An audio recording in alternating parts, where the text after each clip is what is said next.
All right, while a program like this may help you figure out how to ski or snowboard for fun, some folks are actually using computers to train Olympic athletes. One amazing example is the Bobsleigh Simulator we found at the University of California at Davis. It's a sport for those who like speed. At the Olympic Park in Alberta, Canada, bullet-shaped sleds hurtle through a tunnel of ice at 80 miles per hour, and it's over in a flash. Most runs take about a minute to complete, so it isn't surprising that winners are decided by hundredths of seconds. Olympic bobsled drivers can now turn to a simulator to help shave those tiny fractions of time from their runs.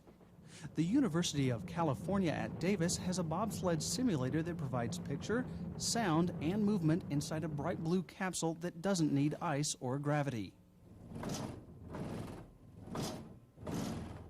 One of the advantages of a simulator over the actual event is that you know everything that happened. You know how the driver steered, where the sled went in response to that steering, and those are essentially the items we are able to give quantitative feedback to the driver about. We can tell him what his velocity was at all points on the track, how it compares, for example, to the best velocity that's been achieved by any driver on this track. To maintain realistic visuals, the program redraws each image 30 times a second. Once a driver completes a run, he can examine graphs to compare his run with other drivers. The bobsled simulator does not account for many uncontrollable factors such as weather and variations in push strength, but it seems to have proven itself already with a novice driver.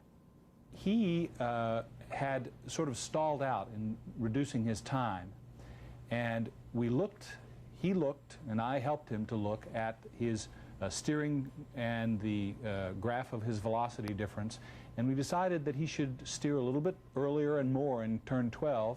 He tried it, and the very next 1 minute later, he'd broken his time by 0.15 of a second, which is a very large amount in terms of a gradual decrease.